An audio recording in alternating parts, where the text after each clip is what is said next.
The Black Sea, as we know it, became what it is quite recently. About 8,000 years ago, the Black Sea was likely a freshwater lake, and its water level was much lower than it is now. Why did scientists decide that this was a freshwater lake? Measuring the salinity of water that existed 8,000 years ago is not straightforward. However, hydrobiologists have studied organic remains found under the ancient seabed of the Black Sea and discovered shells of freshwater mollusks there. This is indicated by the fauna of the corresponding age.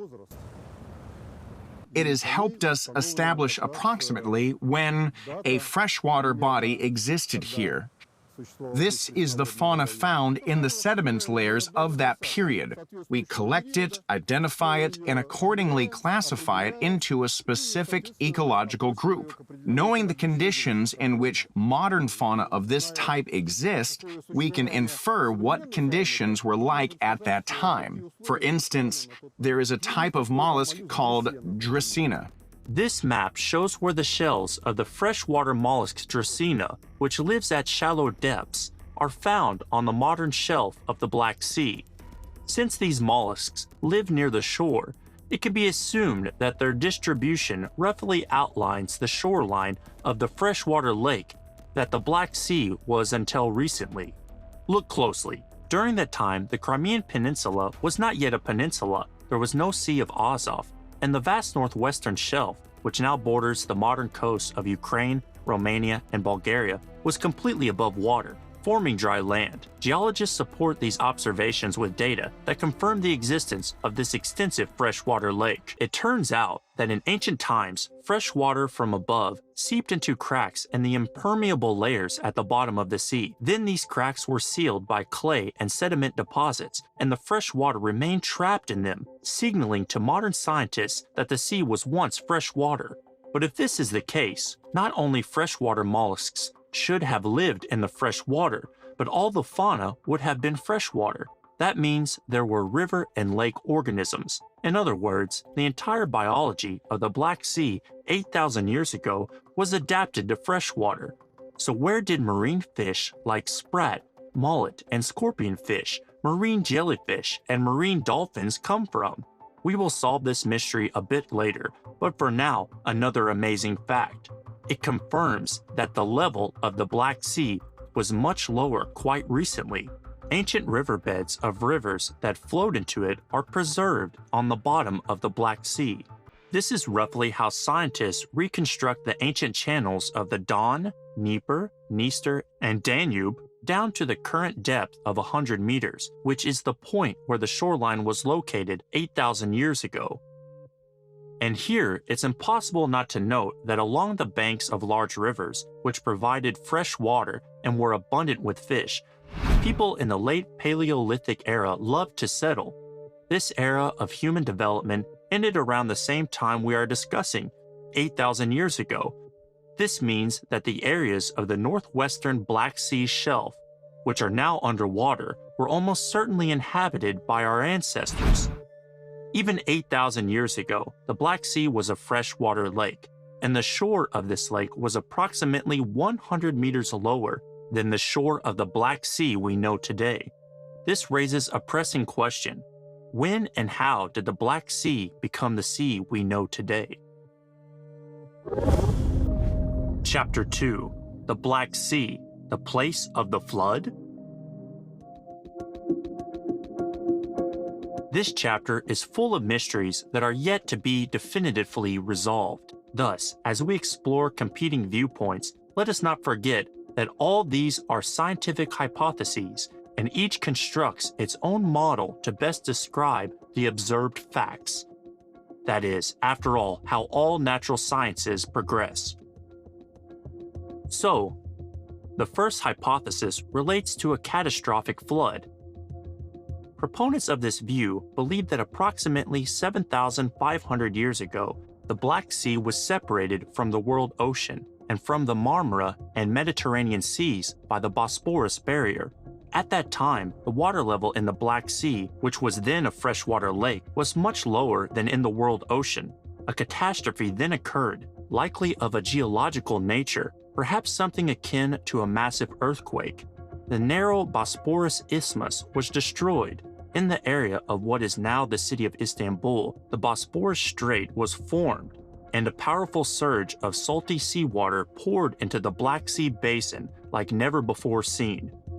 Around 7,600 years ago, the level of the Mediterranean Sea was lower than it is now, and then an earthquake occurred.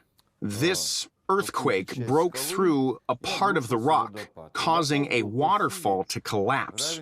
Now, the force of the waterfall was approximately equivalent to 200 Niagara Falls. Water flowed through this waterfall at a volume of 50 cubic kilometers per day. This means that the water level rose by 15 centimeters daily. In the area that was the northwestern part, there was a taiga at the time with cedars and pines growing. Bears, lynxes, and wolverines also lived there. Mosquitoes, swamp. It was essentially a plain, and there the water advanced about 400 meters a day, and those people, well, people lived around Bulgaria. There were 3 settlements, and in the area of Turkey there was a substantial settlement. Now it's at a depth of 95 meters. All of this was quickly flooded, and people fled from there, leaving all of these structures behind. It's a truly chilling scenario indeed. If everything indeed occurred in this manner, then for the people who inhabited the current northwestern shelf of the Black Sea, it would have been a true biblical flood. Or perhaps this event was the very prototype for the biblical tale of the flood. This mystery remains ahead of us. For now, let us examine the research facts that can confirm this catastrophe, the scale of which is difficult to overestimate. Imagine a waterfall with a volume of 50 cubic kilometers per day. For comparison, the Amazon River, the most voluminous river on Earth, discharges only about 20 cubic kilometers of water into the ocean each day. Thus, according to the proposed hypothesis, from the relatively narrow Marmara Sea, the equivalent of 2.5 Amazons poured into the Black Sea basin over the course of a year. How can this be confirmed? Some geologists find evidence supporting this scenario, but the time frames for this flooding are indicated more cautiously. The most prominent proponents of the catastrophic Black Sea flood theory were the American researchers William Ryan and Walter Pittman from Columbia University. From their perspective, here's how the Marmara and Black Seas looked before and during the flooding. Guided by data, most of which you are already familiar with, they published a book in the late 1990s with the sensational title, Noah's Flood: The New Scientific Discoveries About the Event That Changed History. Their enthusiasm was warmly supported by oceanographer Robert Ballard. He had already gained fame for one confirmed sensation by then. In 1985, he discovered the wreckage of the Titanic at the bottom of the Atlantic Ocean. Ballard investigated a hypothetical sunken settlement off the northern coast of Turkey using underwater robots. He found numerous artifacts indicating that people had lived on this seabed. However, there was no explicit confirmation that this occurred 7,500 years ago when the rise in water levels was catastrophically fast. Nevertheless, Ballard supported the flood theory in his publications. Since then, numerous submerged settlements have been discovered in the Black Sea basin. For example, the ancient Greek port city of Acre, located at the southernmost point of the Kerch Strait. The Science TV channel produced a documentary about it titled Acre, the Crimean Atlantis. This city was abandoned by its inhabitants, seemingly all of the sudden, with almost all domestic utensils left behind. However, all this cannot confirm the theory of the Crimean flood, as Acre was inhabited from the 6th century BCE to the 4th century CE. It appears that it went underwater as a result of local tectonic processes rather than a catastrophic, wide-scale flooding event. The second hypothesis suggests a gradual flooding. First, it's important to remember that about 12,000 years ago, the last great ice age came to an end. During the glacial period, huge masses of water were concentrated on land as ice, which naturally meant that the overall level of the world ocean was significantly lower. Research materials from the Marmara Sea indicate that during the last ice age, the Marmara Sea was also a lake. This implies that there was no connection between the Marmara and the Mediterranean Sea. Consequently, there would have been no connection between the Marmara and the Black Sea either. But as the glaciers began to melt, their water started filling all available bodies of water. Naturally, the bodies of water with the largest drainage basins began to fill up the fastest. Among all the major bodies of water near the Black Sea, the Caspian Sea has the largest basin, even now covering over 3 million square kilometers. At the end of the last ice age, it was even more extensive.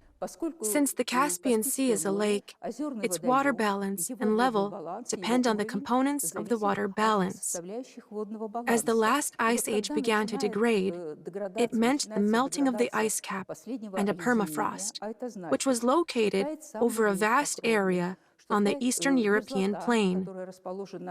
With the degradation of the last glaciation, Caspian Sea significantly raised its level. Its level rose to plus 45 meters, whereas now the level is minus 28. When the Caspian Sea reached the threshold of the Manic spillway, it began to discharge its waters into the Black Sea. This formed the so-called Kvylinian Strait, which connected the Caspian Sea with the Black Sea. The Caspian Sea dumped its excess water into the Black Sea basin. However, the level of the Black Sea could not rise sufficiently high because the Bosporus threshold is low. Because the Bosporus Strait existed, no matter how much the Black Sea raised its level, the waters were discharged into the Marmara Sea and then into the Mediterranean Sea. Geological evidence of such a discharge exists. In the Marmara Sea, we find sediments with mollusks and microfauna that lived at the time in the Black Sea. It might boggle the mind of any rational person. The first hypothesis involves a catastrophic influx of salty water from the Marmara Sea into the Black Sea. The second hypothesis suggests the filling of both the Black and Marmara Seas with fresh water from the Caspian Basin. Both hypotheses have experimental arguments supporting them, but such is the nature of science. These pros and cons will likely be debated in geographical science for a long time. It is possible that the two conflicting hypotheses will someday be merged into a third one, as they both originate from one fact recognized by everyone. At the end of the last ice age, the Black Sea was a freshwater lake with a much lower water level than it is today. But the Caspian hypothesis does not yet explain this. Why did the Black Sea become salty if it was already a freshwater lake, and then a huge amount of fresh water flowed into it from the Caspian, so much that it overflowed through the Bosporus into the Marmara Sea? However, water exchange through the Bosporus is still a complex process even today. Fortunately, scientists can observe it firsthand. These observations show that in the upper part of the Bosporus, the less salty Black Sea water moves towards the salty Mediterranean Sea, while at the bottom, a reverse process occurs. The denser, salty water from the shallow Marmara Sea essentially flows into the deep Black Sea basin. No matter the speed or direction from which the Black Sea was filled with water at the end of the last ice age, one thing is clear. The vast habitable spaces along the ancient riverbeds of the Don, Dnieper, Dniester, and Danube were surely inhabited by humans. After all, the Black Sea region is one of the oldest areas of human expansion, including both of its largest known branches, Homo sapiens and the earlier Neanderthals. Before the flooding of the Black Sea's shelf zones, these lands must have been highly conducive to the development of civilization. Some experts compare the conditions there to those of the Nile Valley or Mesopotamia. Numerous rivers overflowed during seasonal floods, leaving behind perfectly fertilized soil. This could have stimulated the emergence of agriculture, settled lifestyles, and the development of crafts. Understandably, a sea level rise of more than 100 meters, regardless of the speed at which it occurred, was a catastrophic event for the shelf inhabitants. Those who survived had to urgently evacuate, moving hundreds of kilometers to the northwest. Balkan archaeologists link the emergency evacuation of Black Sea tribes from the flood to the emergence of highly developed Neolithic cultures in the northwest Black Sea region, the Varna culture in Bulgaria, the Hamangia culture in Romania, and even the mysterious Vinča culture in Serbia. Can an objective connection be established between the Neolithic inhabitants of the western Black Sea region and the peoples fleeing from the bottom of the Black Sea? There was even a project that was both scientific and popular in nature. Funds for deep-sea diving were secured, and indeed, traces of human presence were discovered in this shelf zone. This was not surprising. It is clear that people had to have moved from there, and the lands, all the coastlines. It should be noted that particularly for the Neolithic period, the shores of freshwater bodies were favored places for human settlements. Therefore, logically, the western Black Sea region suffered the most because it primarily consists of these low-lying, flat areas. Consequently, huge territories went underwater. As we can see on the map, this is accessible. To say that during this time in southern or eastern Europe, we observe some sort of migratory wave, well, I personally cannot, based on paleoanthropological data. And I think that making any judgments about this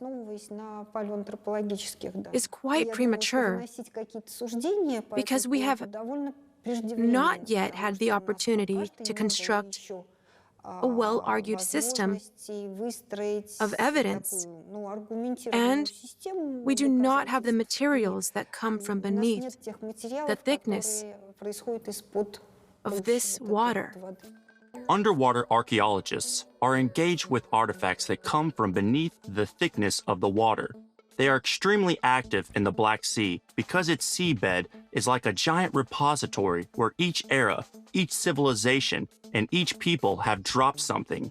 All these artifacts remain at the bottom, and reaching them is quite challenging. Underwater archaeologists find what the sea presents to them, primarily artifacts from late antiquity and the Middle Ages. And of course, no one today has a systematic, scientifically developed plan to explore the pre-flood shores and river valleys hidden under 100 meters of water. Everything appears extremely logical. The Black Sea Basin neighbors the oldest foci of civilizations, Anatolia, the Near East, the Mediterranean islands, and Greece, Mesopotamia, and Egypt is not too far away either. The news of the rapid flooding of the inhabited Black Sea Basin could not have failed to spread throughout the known world, even over a few hundred years, which would be like a telegram speed for the Neolithic era. And consider how similar the resulting myths are. The biblical story of the flood is well known. It's notable that Mount Ararat, to which, according to tradition, Noah's Ark came to rest, is located not far from the Black Sea. There's a similar story in Greek mythology. For instance, the flood of Deucalion, when Deucalion and his wife Pyrrha sailed in a chest for 9 days and nights over the flooded earth and landed on Parnassus. The Sumerian legend of the flood is almost indistinguishable from the biblical one. King Ziusudra built a huge ship to save his family and all the animals. After 6 days of sailing, he moored at the peak of Nisir, as the Sumerians called Ararat. It seems that the proponents of the Black Sea flood hypothesis have found a real historical prototype for these legends. A great discovery. Is this really the case? No, on many points. First, this flood occurred roughly in the 6th millennium BCE, whereas all the texts depicting the flood, referring to the oldest ones, date back to the 4th millennium. A more significant objection is that during excavations of cities in Mesopotamia, layers of sedimentary rocks are found that were undoubtedly deposited by flooding. Thus, the floods that could have been the real prototypes for the flood stories occurred in the historical period. It is also worth remembering that legends of a great flood exist among nearly all peoples of the earth. There are such legends in India, China, and Central America. Finally, even Australian Aborigines, who are believed to have settled their continent about 50,000 years ago, have them. It is unlikely that they sent a messenger to find out what water invasion problems their Black Sea kin were facing. So, where did this universal mythological motif come from? Did such a flood exist that affected literally all of humanity? There is a hypothesis on this matter. The last glacial period affected almost the entire globe. And even if there was no glaciation on the land's surface, all the mountains were covered with massive glaciers, which began to melt rapidly around 12,000 years ago. Thus, the interim scientific conclusion is as follows. The Black Sea flood, regardless of the speed at which it occurred, was a late part of a genuine, almost global flood that covered the Earth at the end of the last glacial period. However, this does not conclude the unresolved mysteries of the Black Sea. Chapter 5: The Poisonous Sea.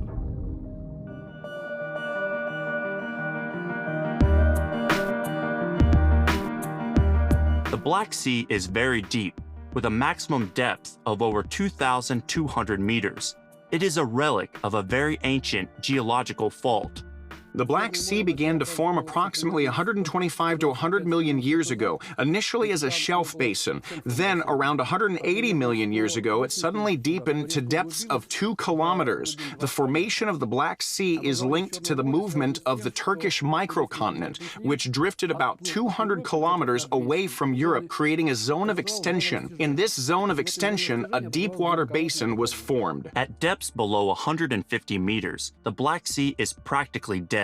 The entire water column is saturated with hydrogen sulphide, H2S, the gas that gives rotten eggs their unmistakable smell. In this sense, it is a truly unique, albeit dangerous, body of water because below 150 to 200 meters, it completely lacks oxygen. The Black Sea is the most unique and famous case. This is due to it being relatively small and very deep. There is even a scientific term for it: euxinization, hydrogen sulfide contamination. Euxine, the Greek name for the Black Sea, has become an international scientific term. And once again, scientific debates arise. This time, they concern how the hydrogen sulfide contamination occurred. There's a theory suggesting that it was a consequence of that catastrophic flooding of the Black Sea basin through the Bosporus Strait, which might have occurred around 7,600 years ago. After all, vast areas that were rapidly submerged were teeming with a vast number of living organisms. These organisms perished and began to decompose just as swiftly. So where does the hydrogen sulfide come from? What happened next after the seawater flooded in? Well, according to the hypothesis proposed by Ryan and Pittman, American biologists from Columbia University, who wrote the book Noah's Flood: The Event That Changed History, here's what they suggest. When all this salty water finally poured into the basin, which was formerly fresh water, it is clear that everything living on the bottom, everything in the water column, those creatures that lived there, I mentioned, like the beluga sturgeons, for instance, which could be up to 9 meters long and weigh 2 tons, or the man-eating catfish that were 6 meters long and swam there. These were fearsome fish, worse than sharks. All of this suddenly perished. But when considering the numbers, the decomposition of organic life on the shelf and upper water layers, no matter how abundant, is unlikely enough to contaminate hundreds of thousands of cubic kilometers of sea depths with hydrogen sulfide. Thus, while the flood might have contributed to this process, its foundation was likely different. Due to the fact that many rivers flow into the Black Sea and the water does not have enough time to evaporate from its relatively small surface area, the upper layers of the water resemble something akin to a brackish lake about 150 meters deep. It is in these waters that we swim when we vacation at the resort. These waters are well oxygenated and support all kinds of marine life, including fish, dolphins, jellyfish, and plankton, essentially all the marine life we are accustomed to. This lake-like body of water slowly flows towards the shallow Bosporus Strait. However, it flows over a stationary core of deep water, which almost does not move and into which oxygen does not penetrate. Over the course of tens of millions of years, all the dead organic matter has been accumulating in the depths of this anoxic core. Due to the human nose's sensitivity to hydrogen sulphide, if its layer were to rise to the surface, the Black Sea resorts would cease to exist. No one would want to improve their health amid the pervasive, sharp smell of rotten eggs. Fortunately, about 150 meters of pleasant, lively, not very salty, and oxygen-rich water separates us from the hydrogen sulphide. However, there is a precedent.